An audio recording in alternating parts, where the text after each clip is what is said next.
In this video, I will show you how to use HubSpot for beginners. First, open your browser and go to HubSpot, then log into your account using your email and password or Google login. Once you are inside, you will land on your dashboard where you can see all the main tools like CRM, contacts, deals, and marketing features. Start by going to the Contacts section. Here you can add a new contact by clicking Create Contact and entering the person's details. Next, go to the CRM or Sales section to manage your deals. You can create a new deal, set the stage, and track its progress easily.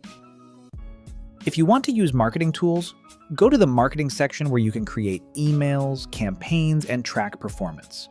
Everything in HubSpot works from this main dashboard, so you can switch between tools anytime from the top menu.